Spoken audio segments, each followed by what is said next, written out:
¿Qué tal? ¿Cómo les va? Me da mucho gusto saludarles y darles la bienvenida a estos jueves de Debate 22. Y bueno, hoy vamos a poner justamente en la mesa de discusión pues un tema que tiene ya varios años, pero que tomó fuerza en años recientes. Y es probable que haya sido el presidente de la República quien abiertamente pues señaló que la UNAM se había derechizado, pero no podemos olvidar que en medio de todo esto también hubo una propuesta desde el Congreso, un diputado del partido Morena, quien abiertamente señalaba que era momento de elegir a los cuerpos docentes y administrativos de la UNAM a través del voto universal, pues a lo cual la comunidad universitaria respondía que eso era una intromisión. Luego vino la pandemia, tiempo en el que se dejó de pagar mayoritariamente a profesores de asignatura. Ya había problemas al respecto, pero todo esto dejó al desnudo la gran desigualdad laboral que existe en la máxima casa de estudios y los privilegios que tiene una élite universitaria, pues que maneja los hilos de la universidad, perpetuando, como dicen algunos académicos, formas autoritarias y verticales que no permiten una sana vida universitaria. Es lamentable que la UNAM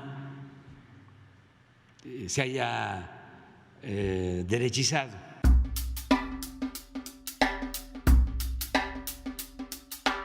Creo que aquí adentro se llevan a cabo luchas que no pueden deslegitimarse únicamente diciendo que es un centro de pensamiento neoliberal, ¿no? Al atentar contra temas como la autonomía, los grupos más conservadores de la universidad tienen capacidad de articular a su alrededor la defensa de la institución. Ya basta de agresiones a la UNAM, porque aquí estamos sus egresados para defenderla. Defenderla desde otros puntos de vista se vuelve muy complicado. Pues muchas cosas que cambiar aquí adentro, ¿no? Un profesor de asignatura está ganando 1,600 pesos al mes. No hay democracia en la universidad, es un régimen autoritario y vertical. Este proyecto fue financiado por la Coca-Cola. Entonces ahí había un tremendo conflicto de interés. No se va a dialogar lo que necesitamos porque son cuestiones básicas, ¿no? O sea, estoy pidiendo que no me acosen, no estoy pidiendo algo que se pueda debatir. Son prácticas que sí van propiciando que sea mejor callar, que sea mejor no decir nada. Las instancias que tiene la UNAM para supuestamente impartir justicia son un aparato de simulación. Entonces es grave que la universidad se ataque a sí misma a través de los porros. Tuvimos a un rector, el rector Narro. Decidí participar en el proceso de elección de la nueva dirigencia del PRI. Hay que reformar la universidad en todos los sentidos.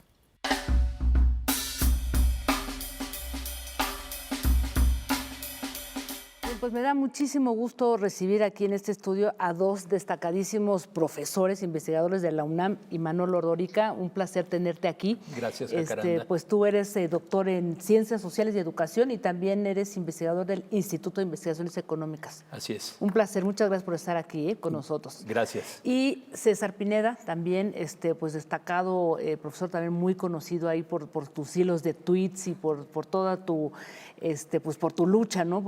A favor de esta democratización de la UNAM. Y tú eres profesor de asignatura, doctor en Ciencias Políticas y Sociales de la UNAM. Bienvenido, muchas gracias. Muchas gracias por la invitación. Al contrario, pues déjame empezar contigo, Imanol, si te parece. Empecemos por esto, la neoliberalización de la UNAM. ¿Qué dices al respecto? O sea, yo creo que la UNAM es una institución muy grande, muy heterogénea y compleja. Históricamente a su interior han convivido corrientes de pensamiento muy diversas, en muchas ocasiones confrontadas entre sí, y yo diría que es un espacio en permanente disputa. Desde su fundación en 1910, pero por lo menos en los últimos 30 o 40 años ha habido, sí, proyectos de corte neoliberal, incluso antes de que se utilizara ese término, de ajuste estructural, de intentos de aumentos de cuotas o de tratar de generar un pensamiento conservador.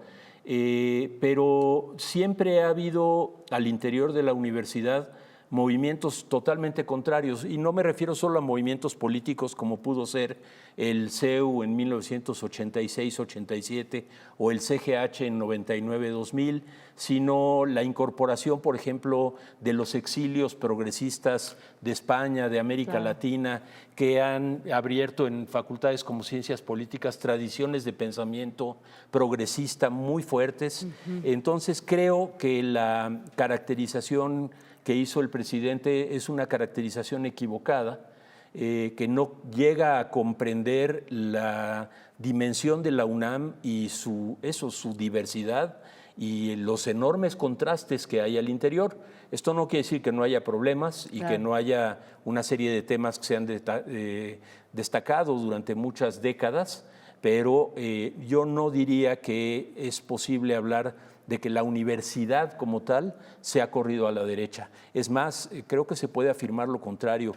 El pensamiento más importante de crítica al neoliberalismo se ha elaborado en espacios universitarios. Totalmente, totalmente de acuerdo. César, justamente a propósito de esta declaración que se dio el año pasado, 2021, tú ponías unos tweets muy interesantes que después seguiste de alguna manera, con los que seguiste reflexionando, y aquí ponías en un hilo muy interesante, decías, si hay algo neoliberal en la UNAM son sus relaciones laborales con los docentes. Si hay algo antineoliberal en la UNAM han sido sus luchas estudiantiles y de académicos críticos. Pero añorar el pasado universitario es eludir su vieja vocación antidemocrática que sigue vigente. Creo que tú ahí habrías una discusión que me parece fundamental, porque era como decir, a ver, espérenme tantito, ¿no? Como dice Imanol, aquí somos un centro de pensamiento crítico importantísimo, con una diversidad ideológica evidente, pero sí, hay un gran problema, y entonces ahora sí vamos a poner la discusión. ¿Qué decir sobre este gran problema que tiene un rato ahí discutiéndose, pero no pasa nada, César? Sí, yo diría que el problema de esta declaración es que homogeneiza en efecto una institución plural donde ha habido una confrontación también de proyectos educativos, proyectos de también cómo abordar la ciencia, proyectos de defensa de la educación pública, y que de alguna manera podemos establecer estas diferencias reconociendo el enorme trabajo que una serie de académicos han hecho, por ejemplo, acompañando a muchísimos pueblos indígenas en resistencia a los megaproyectos neoliberales, ¿no? Criticando precisamente las políticas neoliberales de los pasados sexenios, un enorme cúmulo de investigadores que han estado desde biólogos, ecólogos, economistas, politólogos, que han estado cerca de los problemas nacionales y que han estado abordando desde el pensamiento crítico estas problemáticas, estos movimientos, tanto en México como en América Latina. Pero también separar en todo caso, ¿no?, que lo que no se alcanza a visibilizar, que no es de índole ideológica o solo programática, sino de índole laboral, es que la universidad sí ha tenido, digamos, una característica de sustentarse en trabajo precario, sustentarse en trabajo mal pagado. El 69% de los profesores de la Universidad Nacional Autónoma de México son profesores de asignatura o ayudantes. Es decir, la universidad más importante del país descansa sobre trabajo temporal o trabajo, digamos, por horas, que a veces se le conoce así. Entonces, esta realidad que es más interna y que no se le conoce es una dimensión que habría que poner a discusión. Es una dimensión, además, que se desconoce hacia el fuera de la comunidad universitaria y que también ha tenido importantes acontecimientos y movilizaciones y protestas, y finalmente las relaciones de quién manda, cómo se organiza, quién decide, que es todo un ámbito y toda una dimensión donde hay resultados incluso de investigaciones que hemos hecho que destacan el malestar y la inconformidad de los profesores de asignatura. Ya. Imanol, pues tú eres un emblema de ese CEU, ¿no?, de diversas etapas, de las que varios fuimos parte también incluso, y pues desde ahí había una pelea, ¿no?, o sea, en muchos sentidos, ¿no? Fue toda esta, digamos que esta batalla contra determinadas políticas del Fondo Monetario Internacional, el aumento de las cuotas, pero poco a poco fue creciendo una problemática, ¿no?, que de pronto como que se dejó de lado, como que no se veía abiertamente justamente, ¿no?, frente a estos problemas. Y justo como dice César, ¿no?, hay estructuras que no logramos entender cómo están funcionando y que han permitido lo que incluso tú decías en este documental, pues un manejo autoritario de cómo se asignan las plazas, los exámenes de oposición, que se sustente la mayoría de la planta docente, como dices tú, en profesores de asignatura. ¿Por dónde empezamos con este monstruo de 1000 cabezas? Bueno, lo primero que hay que llamar la atención es que la mayoría de estos problemas tienen una duración histórica muy larga, ¿no? El tema de la democratización de la universidad empieza prácticamente al mismo tiempo que se establece la Ley Orgánica de 1945, que es la que tenemos hoy en día, que sanciona las formas de gobierno antidemocráticas, verticales que existen hoy en día. O sea, los estudiantes que participaron en el Congreso, en el Consejo Constituyente que hubo en el 44, se retiraron por la naturaleza que establecía la Junta de Gobierno, los consejos técnicos, la despolitización de la UNAM. Respecto a esto ha habido luchas en 45, en 66, durante todos los años 70, en el 86, 87, en el 99, 2000, se ha planteado la necesidad de democratizar las tomas de decisiones y el nombramiento de autoridades. Ese es un tema. Luego, históricamente, el tema de personal de asignatura. En realidad, la expansión de la planta académica viene en los años 70. Post-68 empieza a haber más nombramientos de personal académico de tiempo completo y surge un fenómeno social muy interesante que fue la construcción del SPAUNAM, el Sindicato del Personal Académico de la UNAM. Entonces, en esos años, el SPAUNAM se planteaba un proyecto para el personal académico en su conjunto con la idea de hacer dos cosas. Uno, establecer un proyecto de reforma universitaria, y eso era el centro, el medular del proyecto del SPAUNAM, y dos, la defensa de las condiciones materiales del personal académico. La derrota del SPAUNAM se produjo por la vía de un recuento contra las APAUNAM, que son las que existen hoy en la actualidad. Y para ganar ese recuento, las autoridades universitarias encabezadas por el rector Soberón incrementaron notablemente el número de profesores y profesoras de asignatura a las que se contrataba por 6 meses con una posibilidad de controlar muchísimo sus decisiones y su votación en el recuento sindical. Y instalaron ahí un problema de mucho tiempo, ¿no?, con una masificación de profesores de asignatura que no tiene la UAM, por ejemplo, que tiene una proporción inversa, ¿no?, y que que además es muy heterogénea, pero en donde hay sectores que realmente viven en condiciones muy precarias, la vida laboral universitaria, ¿no? El tercer tema que creo que hay que poner en la mesa y que en realidad se hizo visible hasta muy recientemente, que es 2019, es el tema de la desigualdad de género y la violencia de género, que con tanta fuerza las compañeras universitarias han puesto en la lucha de finales de 2019, principios del 20, y que sigue siendo eje de las movilizaciones estudiantiles. Yo creo que esos tres, entre muchos otros, son algunos de los problemas que hoy manifiestan una condición que obliga a la universidad a cambiar desde adentro. Total. O sea, esa es, yo diría, la formulación más importante que tenemos que hacer ahora. Tenemos que cambiar, pero tenemos que cambiar desde adentro, no porque se le ocurra a un diputado, no me importa si es de Morena, si es del PAN, si es del PRI, que va a poner ahí una cosa que yo creo que no hay ni un solo universitario que reivindique decidir todo por votación universal, secreta y directa, ¿no? Ridiculiza nuestras demandas de democratización interna y nos pone en una condición en donde al final de cuentas a lo que se produce es lo que decía ahí, se fortalece a la derecha universitaria. Pues déjenme hacer una pausa porque acabas de poner 3 puntos muy, muy concretos. Ahora regreso contigo, César. No se vayan, estamos hablando con Imanol Ordorica, César Pineda, sobre pues, la necesidad de democratizar la UNAM desde dentro. Regresamos.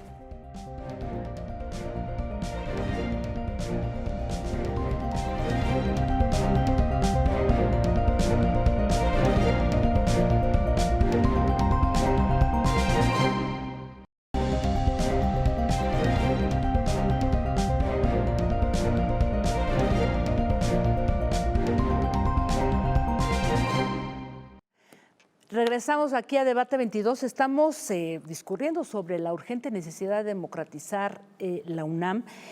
Antes de irnos a la pausa, ponía sobre la mesa, Imanol, 3 puntos que son muy, muy importantes, ¿no? Cómo democratizar esa estructura vertical, autoritaria, la desigualdad laboral, la desigualdad de género, en fin, son temas que merecen cada uno un programa, y muy importante sin duda, pero déjame regresar a este punto que yo creo que también es importante y tiene que ver con el asunto de la desigualdad, por dónde podemos caminar ahí, César, porque en algún momento tú hablabas también sobre esta problemática de la meritocracia, ¿no? De cómo en la UNAM este programa de estímulos, ¿no?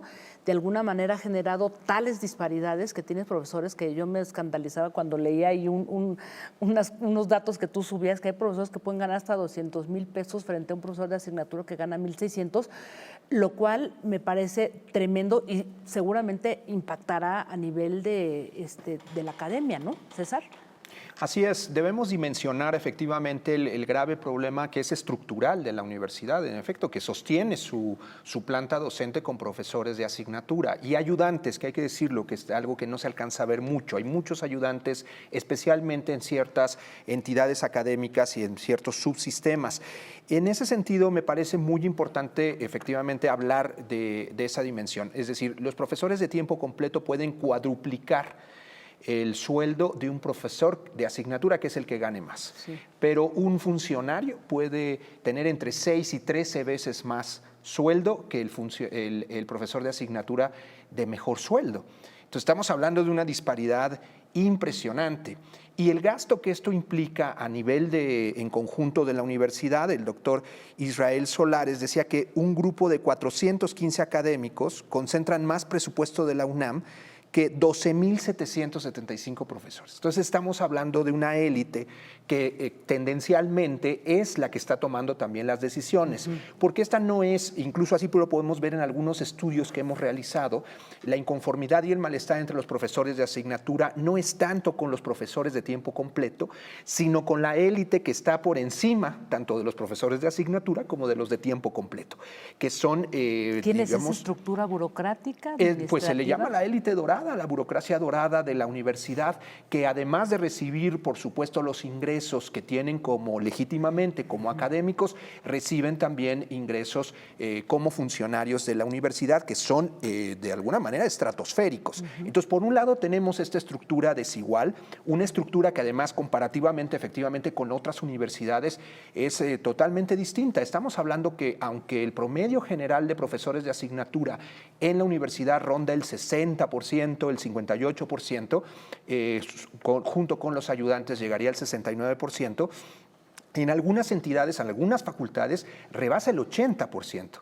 En alguna facultad, en alguna también unidad interdisciplinaria, multidisciplinaria, llega al 95%. Esto es escandaloso, efectivamente, frente a otras universidades que son las de mejores resultados también académicos. La Universidad Autónoma Metropolitana tiene solo el 11%, el Politécnico tiene solo el 30% e incluso las universidades de Guadalajara y Nuevo León tienen solo alrededor del 50%. Entonces estamos hablando, para que todos los televidentes puedan dimensionar la diferencia que existe con la universidad, que ya ha explicado Imanol, que es efectivamente estructural. Y solo déjame decir un par de cosas en relación a este malestar, que en efecto no es solo por sueldos, ni específicamente solo sobre la desigualdad y la meritocracia, sino las formas discrecionales del manejo de la meritocracia. Creo que hay una grave crítica a que no se cumplan precisamente la promesa de que a mayor esfuerzo y a mayor formación y a mayor compromiso académico haya una retribución y una carrera, digamos, profesional y una carrera académica. El 56% de profesores de asignatura de 3 entidades académicas que estudiamos están en desacuerdo con los criterios o formas de asignación de materias, pero hasta el 70% de estos profesores de asignatura están en contra de los criterios, reglas o formas de las convocatorias a concursos de oposición.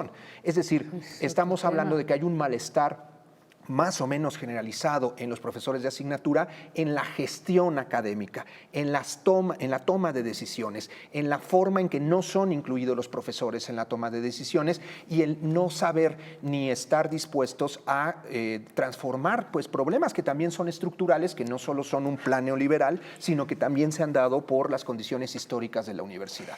La gestión académica, Imanol, y bueno, yo creo que esto entra en el primer punto que tú tocaste, ¿no? Sobre esta estructura tal vez autoritaria vertical, pero nos preguntamos, ¿dónde queda el Consejo Universitario? ¿Dónde están todos los órganos que juegan de alguna manera? Pareciera que están tomados, que no funcionan. O sea, ¿qué está pasando ahí con esos órganos colegiados que pareciera que no están funcionando? Bueno, hay muchos órganos colegiados en la universidad de muy distintos tipos. De hecho, hay gente que sostiene que la universidad tiene una democracia deliberativa porque tiene muchos órganos colegiados y dan eso como argumento para contrarrestar la crítica de que en realidad no hay democracia. El único órgano colegiado que tiene, según la legislación universitaria, plena capacidad de decisión es el Consejo Universitario. Los consejos técnicos, que son órganos de representación en escuelas y facultades, consejos internos en institutos y centros y luego consejos técnicos de humanidades y ciencias, establece el Estatuto General, órganos consultivos. En ocasiones o sobre algunos temas toman decisiones, por ejemplo, sobre los concursos de oposición, etcétera. Uno esperaría que esos consejos hicieran un proceso transparente de asignación de plazas, sobre todo de las horas de asignatura cada semestre, ¿no? En que hubiera una enorme claridad y tranquilidad de saber a qué reglas se tiene uno que atener, pero prácticamente eso no ocurre.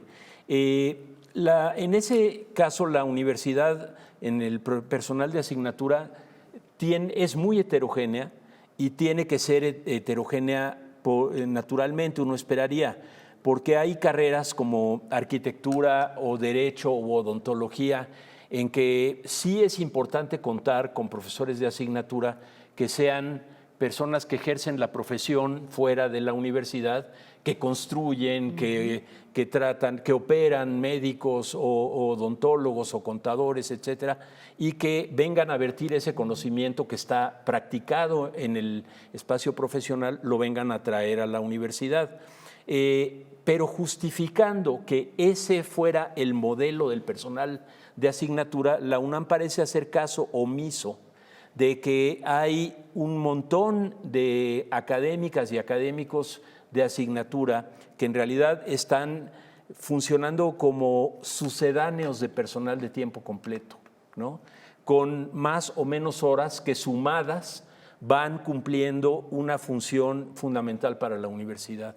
Y yo creo que toda esta parte de la desigualdad laboral del personal de asignatura, de sus diferentes condiciones respecto a otros, muestra dos cosas muy importantes. Por un lado está la condición de abandono del estudiantado.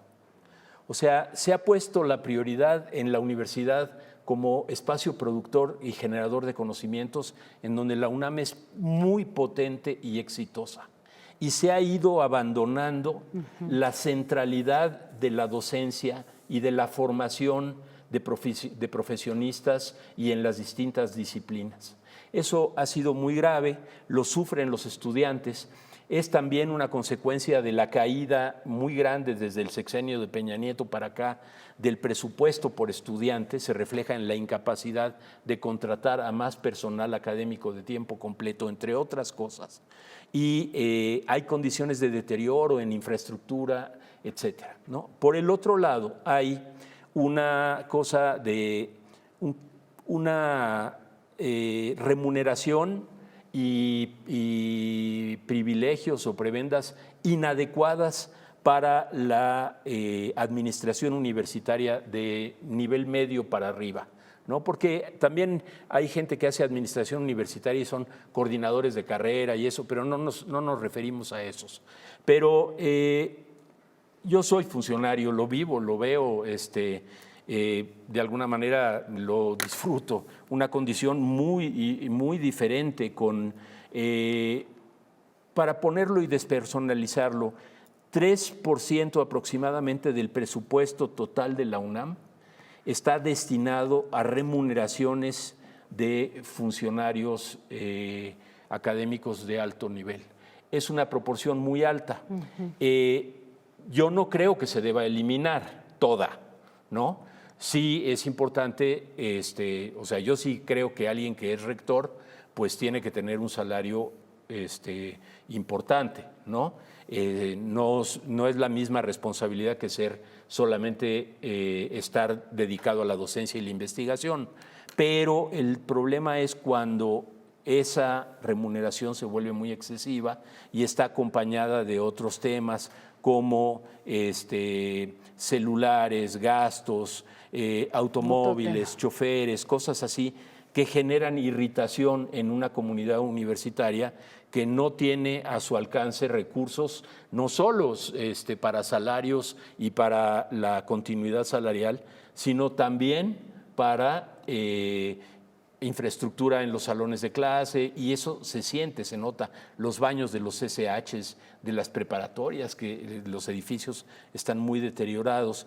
Entonces se genera esa percepción basada en la realidad de enormes desigualdades y hay poca sensibilidad de parte por lo menos de un segmento del aparato administrativo a nivel central de la universidad y en cada entidad académica respecto a las condiciones que tiene la gente para laborar o para aprender y hacer sus funciones académicas. Pues has puesto otro tema sobre la mesa y de entrada yo les voy a invitar a otro programa porque justo esto que dices de poner al estudiantado también por encima de una gran cantidad de problemas, creo que también habría que discutirlo. Quiero agradecerles, o sea, se nos fue el tiempo rapidísimo, creo que quedan muchos temas por ahí para seguirlos discutiendo, pero pues les extiendo la invitación para que puedan venir después y seguir discurriendo sobre el tema. ¿Qué les parece? Por lo pronto, pues yo quiero agradecerles muchísimo. Imanol, César, de verdad, gracias y totalmente de acuerdo con usted. La UNAM urge su democratización, pero desde adentro, como lo has dicho tú. Muchas gracias. Gracias por estar aquí con nosotras. Nos vemos el próximo jueves. Recuerden que el programa se queda en la cuenta de Twitter, está ahorita transmitiéndose, y en YouTube también, N22 Digital. Nos vemos el próximo jueves.